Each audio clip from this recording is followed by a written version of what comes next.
Good evening. Good evening, how are you? I'm good. How are all of you? I'm really good. You are applying for a new bartender's license, and I just have a couple questions for you. Okay. Where will you be bartending? The bar on 60th and Burnham. The bar? The bar. Yeah, D Okay, A for bar. Marcus. Yes, for Marcus. The bar. Okay, and is this a full-time position for you? It would be about 3 to 4 days a week. 3 to 4 days a week. Is this your primary job? No, it's not my primary job. Okay. All right. Usually when a license comes for review in front of us, it's because there's things that show up on your record. And we have a few things that are dating back quite a good time ago. One that would come up that would be concerning for me personally is 5/12/25. There was a conviction of battery and resisting an officer. Could you give us some explanation on that? Yes, I am currently on supervised visits, or I'm sorry, I'm on supervision right now until May 12th of next year. There was a situation at a shoe store that I inadvertently got brought into. I didn't know the people, but there were threats being made towards me, and I had my child with me. The police were there, but it was very out of control. I felt scared and I opened mace. And people, obviously, the people that were trying to attack me got maced, but inadvertently, a police officer unfortunately caught the mist of the pepper spray. Mhm. And so then I ended up being arrested for that. And then after getting like assessments for like AODA and them saying like I have no type of like, I don't have anything like that going on, they pleaded me down to what you see as my charges. Okay, and what it initially would have been is felony charges, so it was reduced to class A misdemeanors. Yes, Were you drinking? I Was there was not. anything involved with I was not substances? under the influence at all. It was the middle of the day. I was literally trying to get shoes for my son for his birthday. Mhm. There was a shoplifting situation with somebody else. Mhm. I knew staff there. So I think they were upset that staff locked them in there and called the police. They saw them interacting with me. They believed that I was a staff member's girlfriend and basically was like, you locked us in the store, you got us in trouble. Now we want to fight her. Okay, so very much the wrong place at the Wrong time. Yes. And Okay. I just decided that like I reflected and I was like, there was maybe other ways that I could have dealt with it. I acted off of fear and it got me in trouble. I have since reflected. I wrote an apology letter to the officer. Yeah, I'm complying. I don't get in any trouble with my probation officer. So well, I I just- truly appreciate you coming forward and just being very candid with the explanation. One of the biggest things that we worry about in issuing licenses that you do the right thing and you Right. work with the police department. So if there's a problem, you're picking up the phone, you're reporting Right. issues and not being worried about the license of the bar. That you're just making sure that your patrons and customers are safe. safe. And I absolutely, I just want to go on record that I do have a human service degree. I have worked directly with the police. I support the police. I'm not like, my intention was never even for the officer to, I honestly was scared and I just tried to protect me and my kid, but I respect the police. I respect the law. I just am trying to make money to take care of my kids, honestly. And I appreciate that you explained it. When we get these, it just says straight away, we don't have a Yeah. report. We don't know. get to review it. So Yeah. we appreciate when you come forward and just let us know, you know. Yeah, I have and I'm crisis happy. intervention training in 3 counties. Mhm. Which is part of why I'm like, I wish I would have like, I guess you kind of don't know until you're in a situation, but like, Sure. I've dealt with a lot of people and helped them like with crisis intervention. So it's just, it was a good reflection, I guess, opportunity for myself and like how I deal with my own situations, but I don't have it. I want to run the bars smoothly. If there is any problems, I will absolutely handle it accordingly. I appreciate that very much. At this time, do any of the other committee members have any questions for the applicant? Madam Chair, Alderman Rowe? and I would like to ask the city clerk, Did I transpose a message? I have 7 operating after revocation, suspension on driver's license. That's someone else? Yes. It is someone else. Oh, I'm like, wait, what? Yeah, that's not. Okay, okay. There's It one. looks like it runs together, but it's not. Okay. Well, there's someone on the notes that I have that has 7. in That will 2 be years. item 56. Okay, thank you. Okay. Are there any other questions for the applicant? I move approval. Okay, there's a motion Second. and there's a second. All in favor? Aye. Opposed? The ayes have it. Thank you very much for coming. Thank you. Great, you're all good. The clerk's Go ahead. office will follow up with you tomorrow. We'll issue your license. You should have it by the end of the day. Okay, cool. Thank you, you guys. You have a You're great welcome. weekend. Good luck. Everybody get home safe. Yes, you. My apologies that it wasn't you. Okay. No, you're okay. Have a good night. Good night. Okay, moving along. Item 56, 2025, 4356. Boy, the eyes aren't looking as well. Renewal application, a Class B tavern and public entertainment license for Manny's Bourbon Bar and Grill, 6300 West Lincoln Avenue, agent Desi Godoy. Oh, that's so embarrassing. 7. Yes, well, you know what question's coming, correct? Whoa. Hi. Oh, Thank you for coming tonight. I know it was a little longer to wait to get to sessions here. But, one of the things that I noted, that there's a note on here is there are, delinquent debt holds on your record. So, what does that mean? Yep. there's twofold here. Okay. So Manny's went to renew their liquor license in early June. Mhm. Their last license was set to expire June 30th. When Daisy, is it Daisy? Yeah. When Daisy applied in early June, we didn't hit the June 12th council meeting. So we issued a provisional. She's operating on a provisional currently that's set to expire at the end of August. When we did her background check, which is part of the renewal, she had a recent issue, which I brought her in for you guys to discuss with her. Mhm. In the meantime, we had a distributor reach out to us like a week or two ago that they have a delinquent hold because you owe a vendor money. Mhm. The clerk's office cannot renew a liquor license if there's a delinquent hold. So we're here to review her background check, but then also we can't renew unless that debt is released by the time your provisional expires Okay. in like 2 weeks. For the delinquent? Hold tight. Okay. Just a second. So with that being said, the end of August, we're speaking of, correct? Is the Yeah, provisional it's ending date? like August 26th or like the 29th, but we have like 2 weeks basically. It's 2 weeks. Yeah. Okay. The provisionals are only available for 60 days. So it would basically be 60 days from July 1st. Okay. All right. And my first question to you then is it true that you do have a delinquency that needs to be paid? So to a vendor? Jimmy, oh no, like, our first representative, when, he didn't come, like, I mean, he stopped working there. And then the one that represents now not Badger, it's Capital One, Capital. He went on vacation for 2 months. So then when he came back with $2,000, yeah, I mean, we can pay that with no issue. When he came back with the $2,000, I was gone for my grandpa's funeral for a month in Mexico. So there wasn't like, nobody to like get the checkbook and pay him. So I'm back now and I mean, I can take care of that tomorrow. But he hasn't came to pick up the check. So that's the only issue. It's just when he came back from vacation, I wasn't here. And then I have text messages, I'm not lying. I have text messages like, when could you come in? So it's just like a miscommunication right there. But yes, he did tell me I owe $2,000 and he was gonna pick up a case that I didn't order that has never been opened. So, and he refunded me and gave me a new amount. So that can be taken care of as soon as tomorrow. Okay, I appreciate that, but let me get this straight. As an agent and holder of this license, you don't have access to pay your vendors? Just with check, Okay, that's the cash. Like, our checkbooks.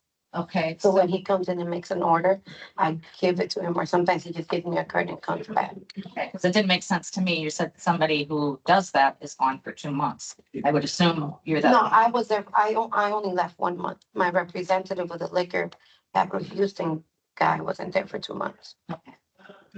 All right, that finishes my question there, but we're gonna move along to what Alderman Rote was going to discuss. And I'll move it to you because you Oh, are I- actually, you sure? Yeah, can you explain seven, operating after suspension 7 times in 2 years? I think it's like tickets. Yeah, they are like tickets. Uh, I don't, I mean, maybe, oh, because I didn't pay for my my speeding tickets. Then they never renewed my license. And then when I got my liquor license and they gave me my driver license back. And now when they did the background check, I did have a DUI back in, I think in June, which I'm working on it right now. September of 2024. Yeah, yeah, so I'm working on it right now of, getting my license back. Were you convicted of that? I didn't do the breathalyzer just because, just past trauma, I don't want to put nothing in. Just, I did it. I just said, just take, take any blood test at the need. But yes, I had 3 beers that night. I was behind the wheel of a friend's birthday party. I was a block away from my house and they pulled me over because I didn't have a headlight. And, he said like, oh, step out the car, and smell like you were drinking. And then, yeah, and I made it right away to the cop I have. Okay, so my question was, you're convicted of it. You went to court. It's a done deal. It's not just Yeah. out there that you didn't get convicted of it. So with the conviction, what is your requirements as far as what you needed to do to show rehabilitation? Just classes, that's the only thing I'm missing, is just classes. So you have not completed your classes. No, that's the only step. I And, just, and what month were you convicted? September Of 24? of last year. Okay, and it's been a whole year and you still have not made good on your classes? I did everything else but besides my classes. So your fines are paid? My fines are paid, my $1,000. Is there a reason that you haven't? done your No, classes? because the assessment, when I went in to go speak to the assessment, I missed my first one and then they like give me another 2 months. But it's like they're so, just the lack that, yeah. Yeah, because we're almost an entire, Yeah, well, we're 11 months out. but no, they gave me until a certain time so I can do my classes. I have to be suspended for a year and then I can go for my classes. It's like 8 months and then I can go for my classes.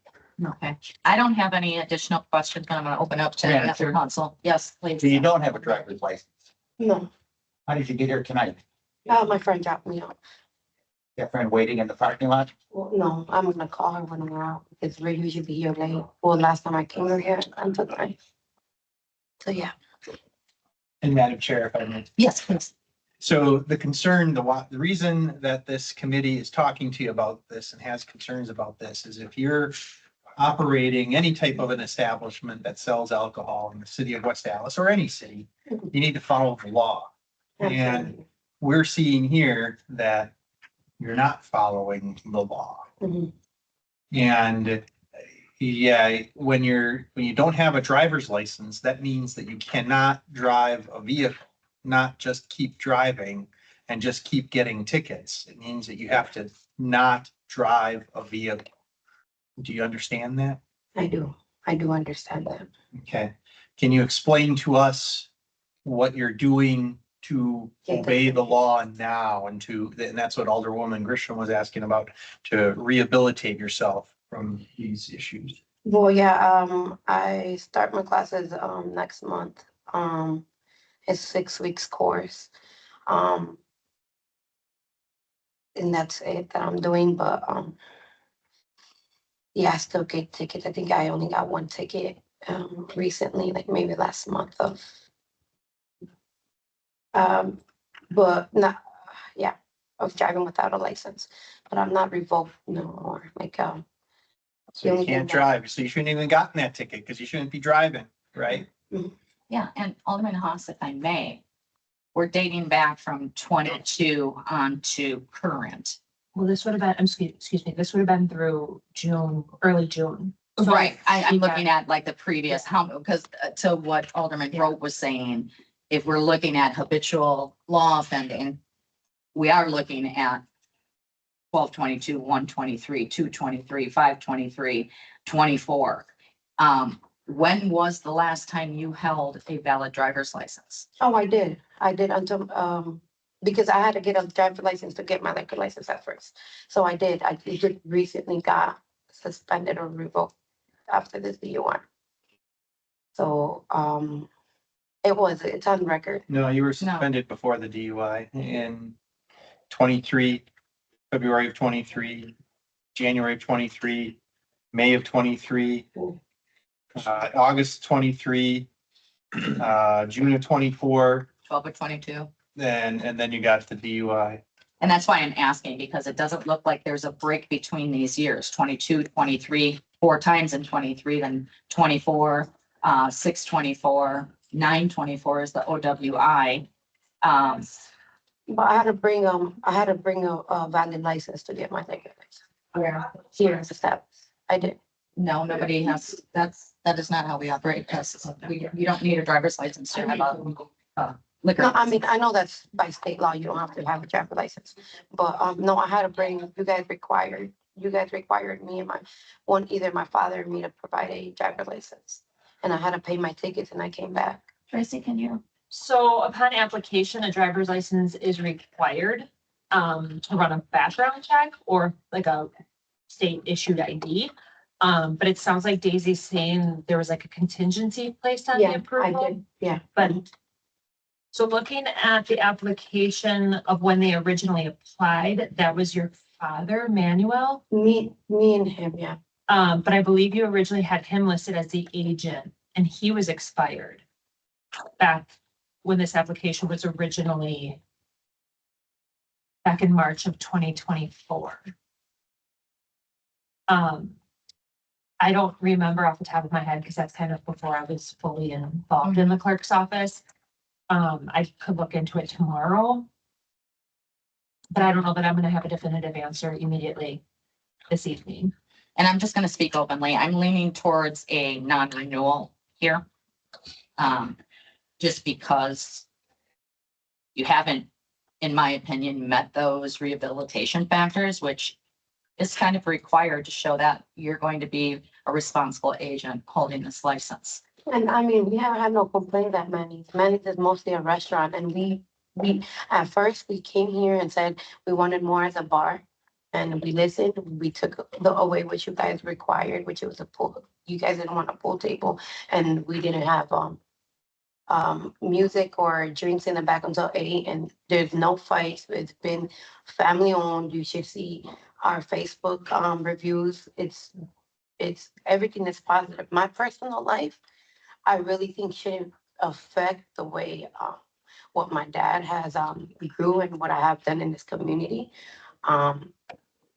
That's my opinion. How you guys said in the state of Wisconsin, you are not required to have a driver's license to have a liquor license. So you're required to follow law. Yeah. Yeah, so, Clearly. Madam Chair, Yes. I see 2 issues here. We have the habitual criminality and we have the outstanding indebtedness. What I would suggest that our committee do is we direct the city, and they have a license already. This isn't a new license. They Right. have a right to this license. We would have to go through a summons and complaint process Mhm. if we wished to revoke this license. What I would suggest our committee do is that we instruct the city attorney's office to begin the summons and complaint process. But if the claimant here today can come to us with number one, proof that the seller has been paid, that there aren't any, that we don't have the issue of indebtedness, and can show that she has resolved the outstanding law violations, that she has a valid driver's license, has paid all of her fines and has resolved all of those issues. You'll probably have to get a lawyer to do that. I And just need a class if it takes 6 weeks and I can get my driver's license. yeah, and so that would be consistent with this whole summons and complaint process. At that point, if this committee wishes, we can dismiss the summons and complaint if those 2 prongs are met. I think that would be very reasonable. And The reason that Alderman Haas has stated that is when we make our decision whether we're going to renew or offer licenses out is when you do have alcohol related offenses, or as we see continuous issues with the law. One of the factors is that you've shown rehabilitation. So rehabilitation to me looks like, okay, I have finished my classes, regardless of what the excuse is, time wise or whatever. So Alderman Haas is really suggesting to give you an opportunity here to just make right on that, and then we'll dismiss it. But I'm in agreement if you want to make the motion, which Tracy, did you understand what that motion would be? Yes, but not to throw a wrench into it. I checked, the provisional expires August 29th, and the city clerk does have the authority to revoke a provisional at any given time. I'm not saying that that's the direction you want to go, but you don't necessarily have to go the summons and complaint route, because I do have that authority. Yeah. Not that I'm leading Yeah, thank you either for way, that. but just for transparency. No, if that was the case, I want to give the claimant time Yep. to resolve these issues. Understandable.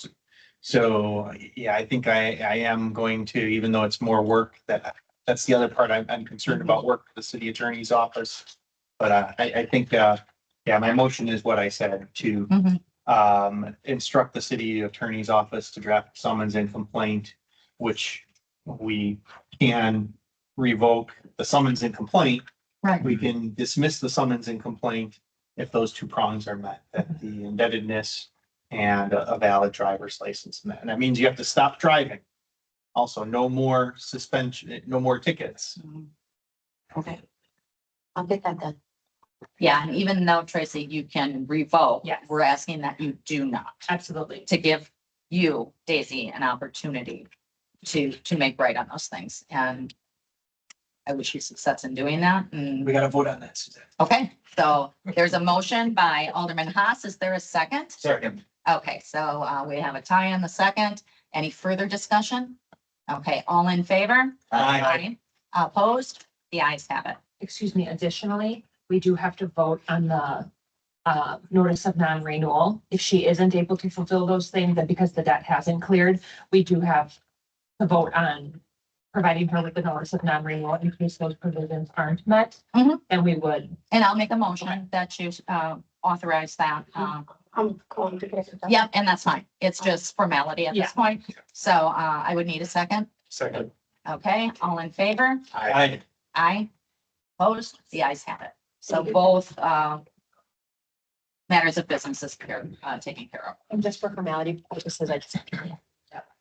Thank you. Thank you. Okay. We would have had questions for you, but I think acting attorney. Connie did it just right. It's okay. We're moving on to item 57, 2025-5119, the opioid settlement fund work plan. And I see we have Bob Leishow, and forgive me, Nick. Yes, I knew it was Nick, but Bob and Nick showed tonight. see, it's both Maybe more than the Nick. former Nick too. Just to remember nicknames. Funny. Funny. So thanks for having us. We just figured it'd be a good time to kind of reintroduce folks to the opioid settlement funds. So just to kind of think back historically, City of West Allis actually is, I think, one of 16 municipalities, local municipalities who entered into the state settlement, master settlement. And so through that process and all the various awards, the city's been getting incremental funds since really 2022, I think is the time frame. And so over the course of time, dating back to like 2023, Rebecca Grill, who we might remember, as well as Jason, had given the health department essentially, I guess, oversight of those funds, just in large part because these funds have to be used strictly for opioid related matters. And just kind of given the nature of what who health is and what we do in the business in opioid world, we put together a work plan with input from stakeholders from the community, as well as key stakeholders from the city, I think, as well as council members back in the day. So that would have dated back to 2023. That information that we gathered essentially built the framework for the work plan. So tonight, we're really just going to take a step back in history, dating back to 2024, when we really kind of kicked things off. And Nick is going to give you an overview of the various activities that actually have been pushed out into the community largely since then. And then we'll give a glimpse into what we're hoping to do in 2026. So with that. Thank you. Yeah, so it's been a busy few years working on this, putting together kind of the work plan, as Bob said.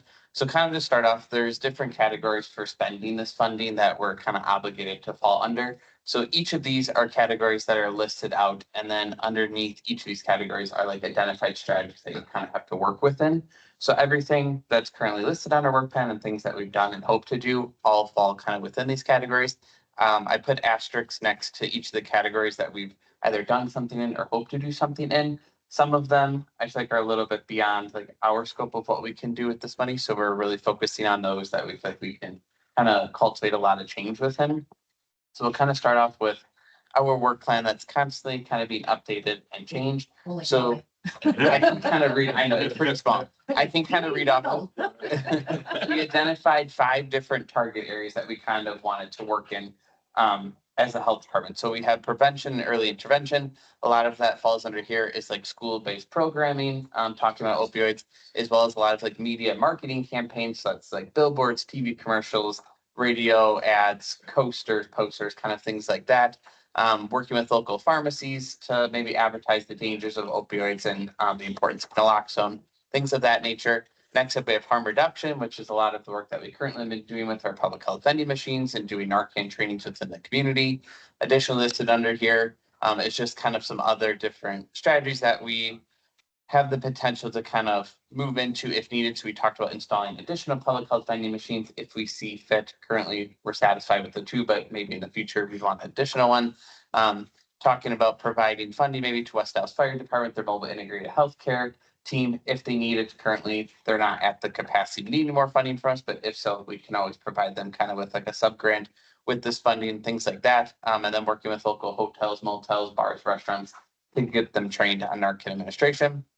Next up, then we have treatment. So under this category, we created some recovery is possible videos to showcase individuals living within West Dallas, their journey to recovery, and kind of how it's not linear and it really affects everyone differently, and kind of how they got to that point of using drugs and then getting past it and being in recovery. So kind of focusing on promoting those on our social media and just throughout our community. And then we have a recovery category, and this one is one that I'll talk about a little bit about more in detail of what we're hoping to do this year is to support room and board costs for individuals at Oxford houses. So we have 2 within the West Dallas community. A huge barrier is kind of the startup cost for individuals when they're getting out of recovery, or sorry, when they're getting into recovery and kind of out of treatment. They a lot of times are faced with not having a job, trying to get their feet kind of under them and kind of start up again. So our hope is to help provide scholarships to kind of cover their first month's rent until they're up and kind of have a job and they have their own income, so we can kind of help remove some of those barriers and not cause additional stress that maybe would cause them to kind of relapse. So that's kind of something that falls under recovery. And then continuum of care is kind of more hospital-based, advocating and talking to them about the importance of treating individuals with substance use disorder and kind of the peer support component of that and making sure there's always an advocate for that person. So that's kind of really the quick and fast. And then on the right side, kind of talks about who's responsible, the status of each of these strategies, and then kind of mapped out throughout 2024 and 2025 when we worked on them or planned to work on them. So I'll kind of quickly go through some of our 2024 accomplishments. These are also in our annual report, so if you want more details, you can visit that. We did a billboard campaign within West Dallas, so we installed 6 billboards in high overdose rate areas within our city. We kind of mapped that out and decided on different locations that which feature billboard messaging related to opioids, whether it be the signs of an overdose, the importance of naloxone, and talking about how it can just kind of happen at your own front door. And this reached approximately 8.5 million people. We worked with Clear Channel, it's one of the billboard advertising companies, but this was some of the money was spent on this campaign. Additionally, we've done hanging banner campaigns within our liquor stores bars, restaurants, gas stations, where we're partnering with All Points Media. They go into these different locations and install these 2 foot by 3 foot banner signs that we work with them to design. So message was focused on raising awareness about opioids, specifically signs of an overdose, to make sure everyone's kind of aware of those and then where they can get Narcan. So this campaign reached over 230,000 people.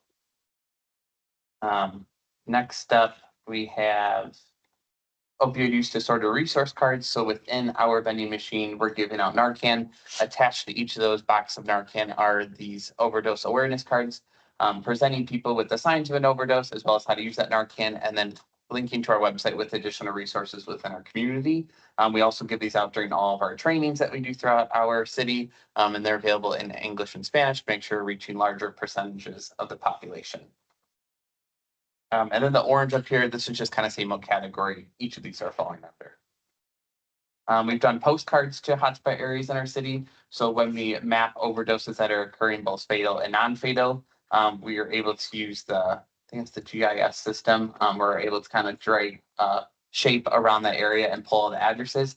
And we were able to send these postcards to residents, letting them know, hey, there's an increase in overdoses within this area. You should stay prepared, keep Narcan, kind of like help your neighbor. You can maybe be the one to save them if needed. Campaign, and this has gone over really well. We sent out over close to 1,400 postcards, and we're continuing to kind of monitor this and send out as needed. A big hotspot area where a lot of our mobile home courts, so we sent it to all the mobile home courts within West Dallas. And after we've sent those, we have noticed like our vending machine, the Narcan supply is depleted quicker, hoping that some of those people are just coming there to have it just in case they do need it. Last year we did a set of TV commercials. We partnered with us and 7 other local health departments. We all split the cost of this. Their 30-second TV commercials on CBS 58, WMLW, and Telemundo. We did them in Spanish as well. I was the star of the show in those commercials, talking about signs of an overdose and then how to use Narcan and naloxone and where you can access it. And these reached over 3.3 million households. It was kind of awesome to be able to work with the other health departments and split the cost between all of us, and then really be able to see like the benefits of all of us kind of breaking in from this campaign. And then kind of last up, we've been continually doing naloxone trainings within our community. In 2024, you can kind of see some of the larger agencies call out that we were able to train. We trained over 630 individuals and distributed 897 boxes in Narcan just for those trainings. In 2025, we're already surpassed both of those numbers. One of the large trainings we did was with the school district that went over really well. We were able to train close to 180 of the staff members and give out Narcan to each of them. So we're continuing to work on that as well. So kind of 2025 accomplishments. We've done some of the similar campaign type messaging just because we've seen a decrease in overdoses within our city as well as throughout the county and the nation. But a lot of that is just with saturation and just educating people on the signs of overdose, and people are able to respond quicker. So you don't want to just do like those messages once and then just kind of be done. So the plan is to continually do them throughout years and years so that people continue to see those signs and realize that someone may be overdosing and they're able to help. So we've continued to do hang banner campaigns. We have a radio station ad running with 103.7, 991 The Mix, and 105.7 The Fan currently, focused on signs of an overdose and Narcan, and they can stop our vending machine to get more. Hey, Nick, who's doing the radio ads? Is that you? Not me. This is like a radio host voice. That's way better than Yeah, he mine. tends to hog all those. Now are you cameras?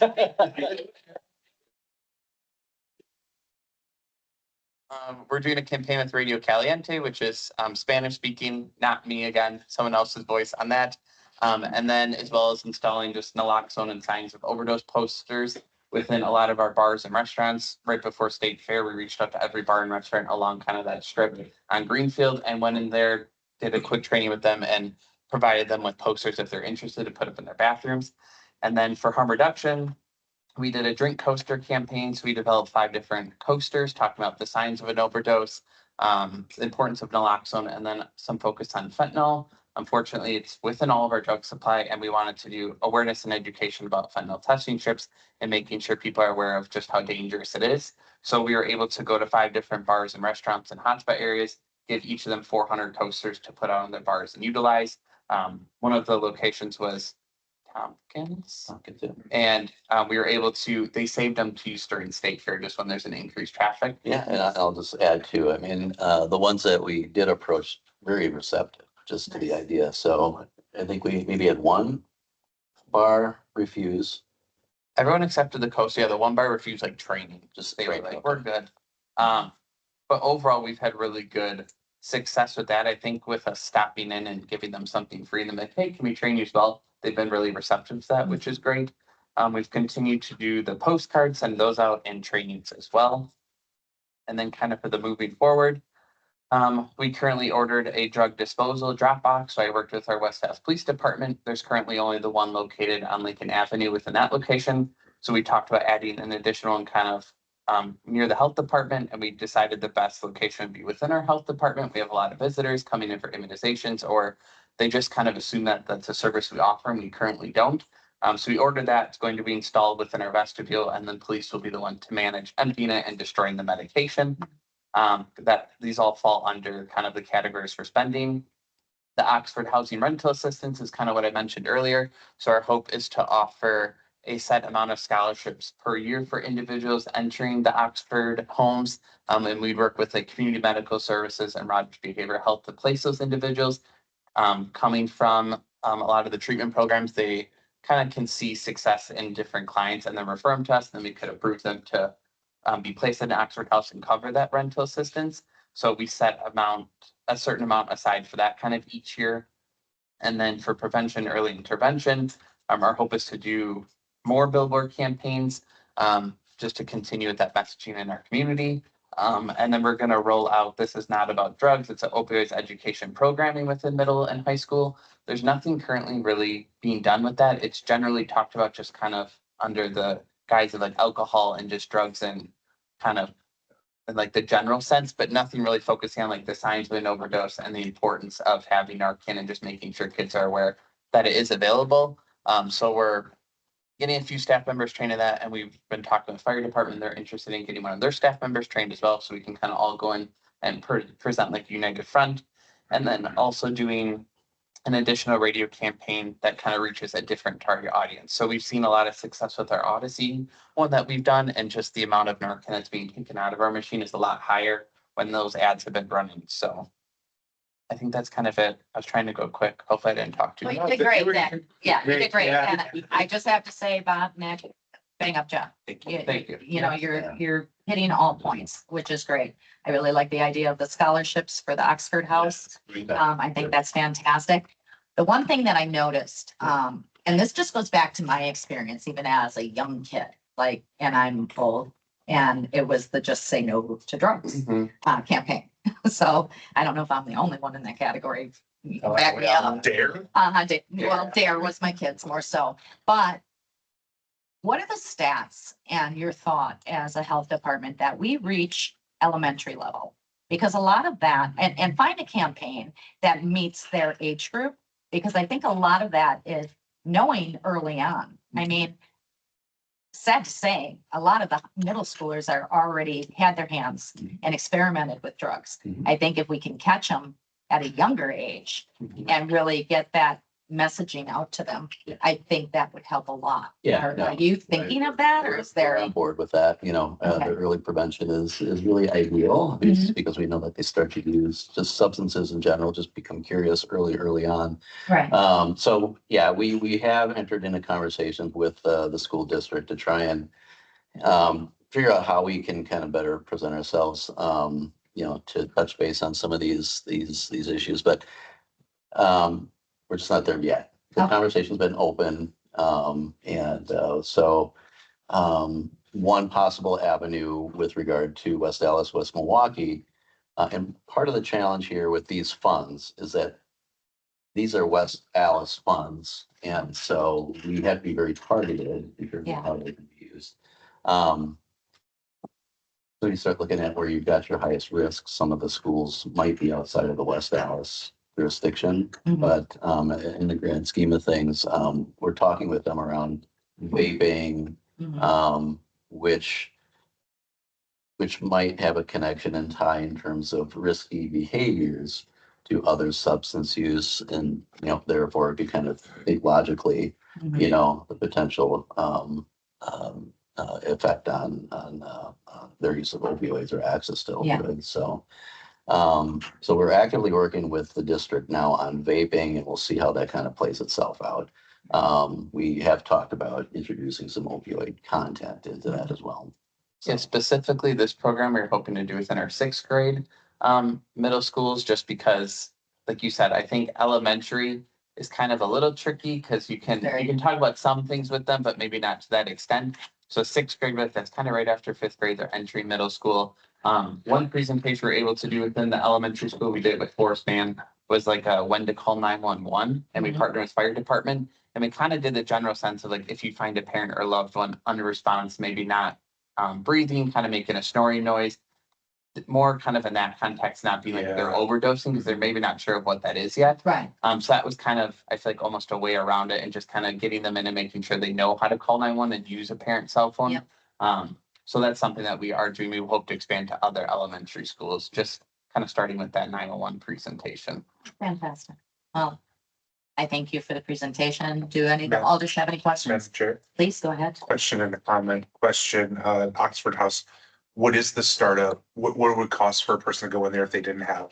Yeah, for the first months, it's like the rent, and then there's kind of like the security deposit. I think there's like $300, so it's pretty Okay. doable.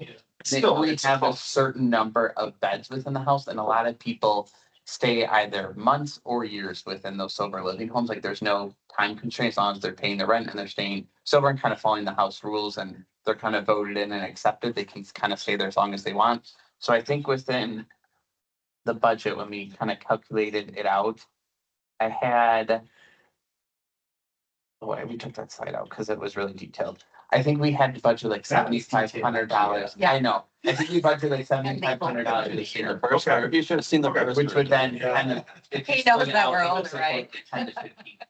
Yeah. And if you see like after you're like, oh, that's not enough, we can always up it. It's kind of like, we just wanted a starting. We don't point. know where to start yet, Exactly. for sure. We have no idea like what the need will really be until we kind of start it. So. Yeah. And then my comment, if nobody's done the naloxone training, go do it with the health department. It's, you never know. You don't know Right. who's using. Just go do it. It's a really simple skill to have, and you can brag to your friends, I guess. How many have here? Chad. Yeah, okay, well, Sorry. all right. Sorry for putting all of us on the spot, but I haven't either, so that goes to show we need to step up and do it. Right. Anytime. I don't have anything else. Anybody else? Madam Chair, Please. I have 4 quick questions and I'll make them quick. How much is a shot of Narcan? A box of Narcan has 2 doses, Like like one- $33. How much? $33 for a box. That is 2 doses. 2 doses. So we don't pay for it. We are a Narcan direct distributor, so we get. the Okay. stuff. Now, out of this funding money, are you providing the fire department and police department with Narcan out of that money? So we're The Narcan. fund, the grant money? No, this funding is not being used to buy any Narcan currently because we're a Narcan direct provider through the state. So we get a state supply. So we don't have to use any of this opioid settlement funds to actually buy Narcan currently. Okay. If that funding were to go away, we may have to use this then to stock our vending machines and supply to our police and fire. But currently we have a state supply Okay. that doesn't cost us anything. And how much grant money did we get and how much is left? We received a little over $500,000. We've spent so far today like around $80,000. So we have like $420-something left. And there's still money coming in for the next 12 to 15 years. You Yeah. did really well with the spending so far, I think personally. Okay, thank you. You're welcome. And just for further, another one will be coming on September 2nd. Another opioid manufacturer just settled, or several of them did. So they're asking if we want to join that litigation as well, because we're entitled to, as one of the original 16 cities. It's going to be well over $1 million after all the payments are in. That's really See, good. we had a good attorney, okay? Yeah. Additionally, the only other thing I would say, if you're doing more vending machines, I know that we've been trying to message our seniors even that have issues, and it may not be that they need Narcan per se, but there's a lot of issues with medications. Taking meds and they forget they took them and then take them again. Well, and medication disposal as well. Disposal. Make it convenient. Some have their own little pharmacies. My mom was one of them. She kept getting the medications filled even when she didn't need. Anyhow, I don't have any further questions. Thank you so much. Yeah. Thank you. All right. And our last item before we go to Public Works is item 59, our 2025-26 resolution to extend an emergency declaration in the city due to the extreme flooding beginning on August 9th, 2025. I'm just gonna put this out there. I had questions about this because this happened so suddenly. Obviously, Mayor Devine called the emergency. I know that that's something that we need to continue or vacate. But just for an education purpose, I don't know, we saw this maybe during COVID that we had something like this. But this is so different. And hearing all of the people talk tonight, what does this do besides doing the data driven with 211? What additional resources So, becomes available for us? so by declaring an emergency, it allows first responders and the head of emergency management to take action a lot swifter, to make purchases without any like formalities of certain things. It allows them to sign contracts with contractors to provide immediate needs as necessary, that kind of stuff. Mhm. And also by declaring an emergency, it provides us a way of seeking financial support from either the state or federal government. Okay. All right, that covers the questions that I had. I move approval of item 59. Second. Okay, there's a motion to approve in a second. All in favor? Aye. The ayes have it. Madam Chair, me. 50 What about 858? 58, yeah. Yeah, we did miss 58. I totally skipped it. We're going back. Okay, well, you should. We're gonna walk out of here. Nobody just noticed that I had my glasses off, right? There's a lot going on tonight. We'll let There it is slide. and there's not. I shouldn't have skipped 58. Over there, tell us. Yes, here we go. Item 58, 2025-0065, ordinance creating alternative means of disposal for abandoned property. Madam Chair. Yes, So that's this is, me. this is one that I asked for sponsorship on because the police department takes in abandoned property occasionally, and right now the only things they're authorized to do is sell it at public auction. Mhm. But, and that funding then is retained by the police department. However, there are certain pieces of property that might come into the police department's possession that are valuable in their law enforcement goals and helping them achieve those objectives. Mhm. And so rather than be forced to sell the property and convert the cash to buy essentially what would be otherwise useful, this gives the option to just simply retain that property and put it into use for police service. I move approval. Second. All right, I do have one question. What would be those items? Because I've seen a list in past Good and I see, good example in this case would be a computer, a okay, very powerful computer that is, has been abandoned. It would otherwise have to be sold. so the mayor's not gonna have like subwoofers in the back of his truck. No, I expect that, police, Player roll up. by keeping this computer, will save the city from having to buy a computer later date. Okay, thank you. There's a motion and a second. All in favor? Aye. Opposed? The ayes have it. And now we can adjourn. I move we adjourn. Okay, we are, all in favor? Aye. We're adjourned. It's off to you, Alderman Rowe. Okay, now we go to the late entries. Thanks, Alderman Haas. Item 6 that was on the consent agenda is now brought before us.